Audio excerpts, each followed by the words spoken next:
Hi everybody, I miss you so much. It's been so weird being having to stay home all spring break, and then the day that school's supposed to start, we don't get to go back to school.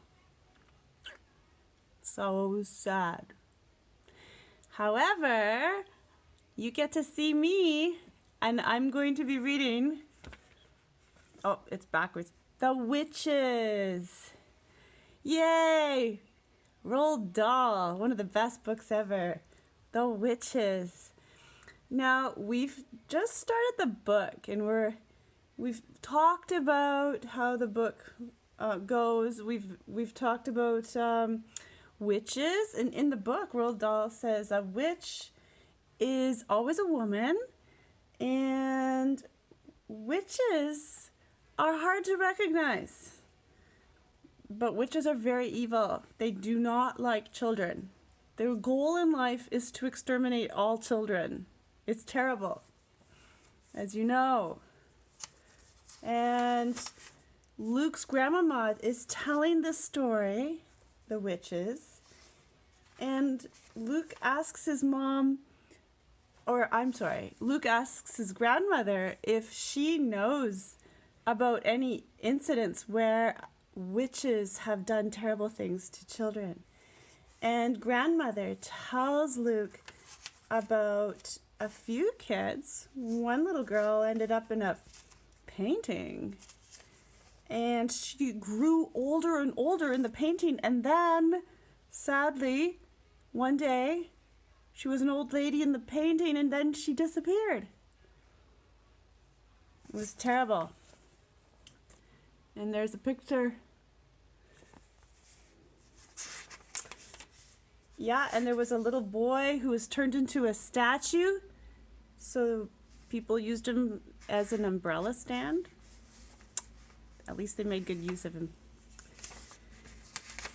And then there was a boy, and his name was Leaf, and he was swimming. He was turned into a porpoise. A porpoise is a kind of like a dolphin. But the good news was the family didn't mind. They were sort of making the best they could out of the situation, and the kids in the family started riding Leaf, the porpoise. They were really, really happy. So anyway, Luke was surprised that there were these problems. Anyway, I am going to read to you for a little while. And I forgot to mention, when we were reading, I was in the chapter entitled How to Recognize a Witch. Grandmama is telling Luke how to recognize a witch. So she has all these things. She says that witches wear wigs, and it's hard to tell if a woman's a witch. She has to wear a wig. Witches are always bald, of course.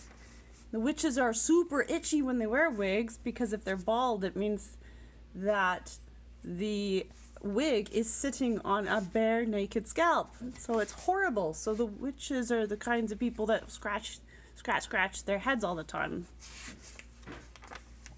Okay, so I'm going to carry on reading. Here we go.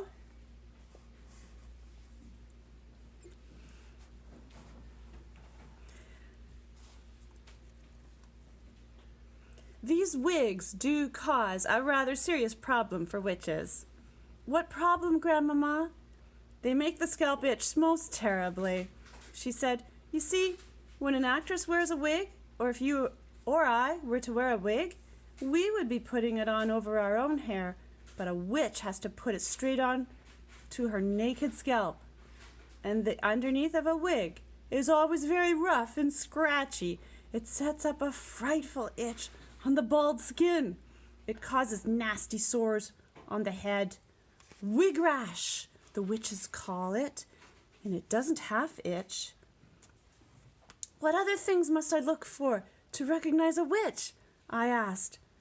Look for the nose holes, my grandmother said.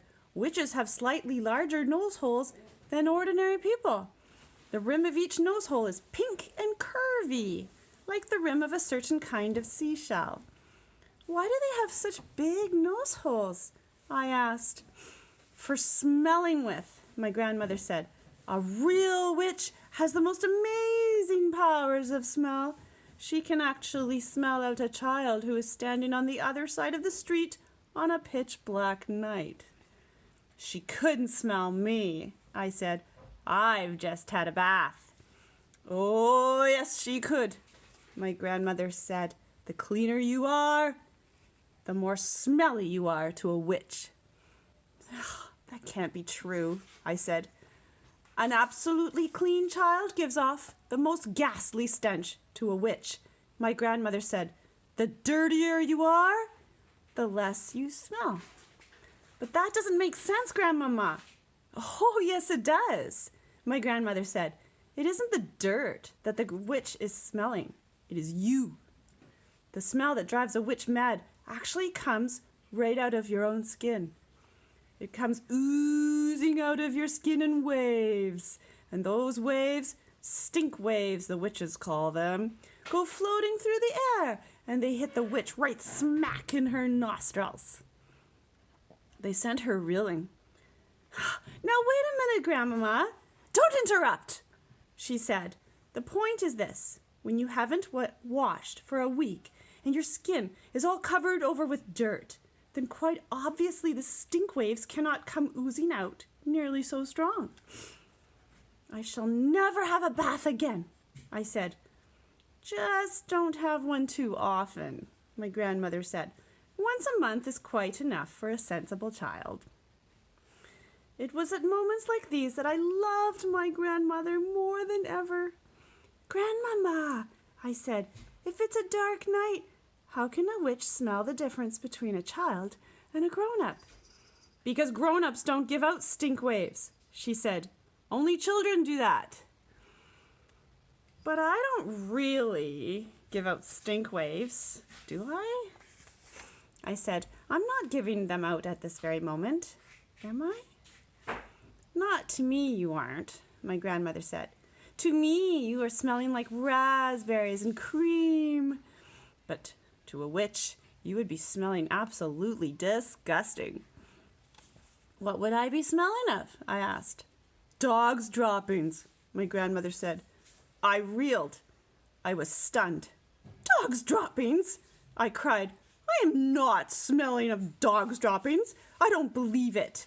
I won't believe it. What's more, my grandmother said, speaking with a touch of relish, to a witch, you'd be smelling of fresh dog's droppings.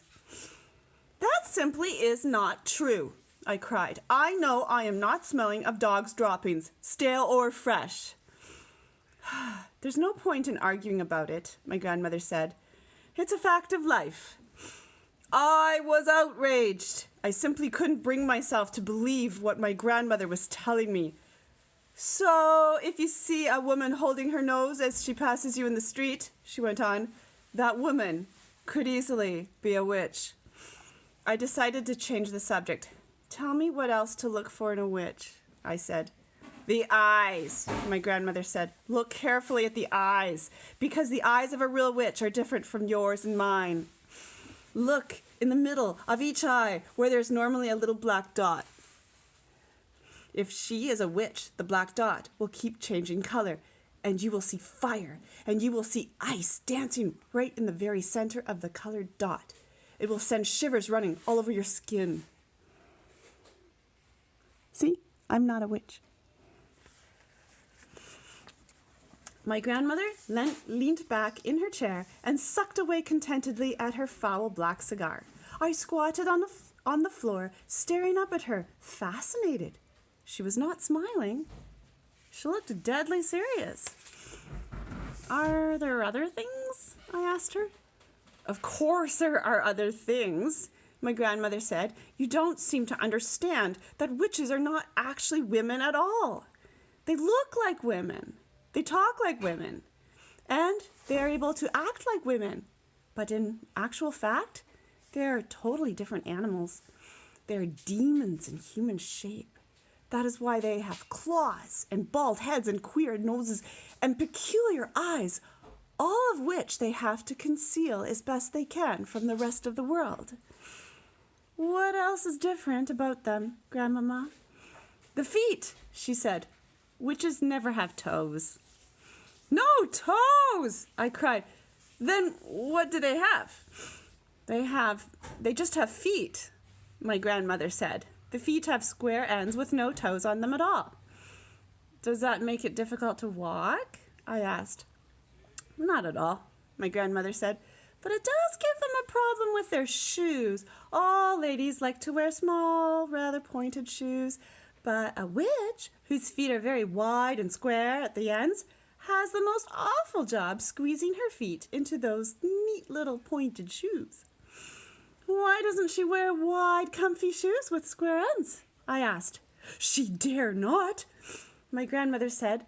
Just as she hides her baldness with a wig, she must also hide her ugly witch's feet by squeezing them into pretty shoes. Isn't that terribly uncomfortable? I asked. Oh, extremely uncomfortable, my grandmother said, but she has to put up with it. If she's wearing ordinary shoes, it won't help me to recognize her, will it, Grandmama? Oh, I'm afraid it won't, my grandmother said. You might possibly see her limping very slightly, but only if you were watching closely. Are those the only differences then, Grandmama? There's one more. What is it, Grandmama? Their spit is blue. Blue! I cried. No, not blue. Their spit can't be blue. Blue as a bilberry, she said. You don't mean it, Grandmama. Nobody can have blue spit. Witches can, she said. Is it like ink? I asked. Exactly, she said. They even use it to write with. They use those old-fashioned pens that have nibs, and they simply lick the nib. Can you notice the blue spit, Grandmama? If a witch was talking to me, would I be able to notice it? Only if you looked carefully, my grandmother said. If you looked very carefully, you would probably see a slight bluish tinge on her teeth. See, I'm not a witch. But it doesn't show. It would if she spat, I said. Witches never spit, my grandmother said. They daren't. I couldn't believe my grandmother would be lying to me. She went to church every morning of the week, and she said grace before every meal. And somebody who did that would never tell lies. I was beginning to believe every word she spoke. Oh. So, there you are, my grandmother said. That's about all I can tell you. None of it is very helpful. You can still never be absolutely sure whether a woman is a witch or not just by looking at her. You can never still be absolutely sure whether a woman is a witch or not just by looking at her. Oops. But if she's wearing the gloves, if she has the large nose holes, the queer eyes, and the hair that looks as though it might be a wig, and if she has a bluish tinge on her teeth, if she has all of these things, then you run like mad. Grandmama, I said, when you were a little girl, did you ever meet a witch? Once, my grandmother said. Only once. What happened? I'm not going to tell you, she said. It would frighten you out of your skin and give you bad dreams. Please tell me, I begged. No, she said. Certain things are too horrible to talk about. Does it have something to do with your missing thumb? I asked. Suddenly, her old wrinkled lips shut tight as a pair of tongs, and the hand that held the cigar, which had no thumb on it, began to quiver very slightly. I waited. She didn't look at me. She didn't speak. All of a sudden, she had shut herself off completely. The conversation was finished. Good night, Grandmama, I said, rising from the floor and kissing her on the cheek. She didn't move. I crept out of the room and went to my bedroom. Okay, that's enough for today. Till next time. So, keep your eyes peeled for witches. Just a word of caution. Bye.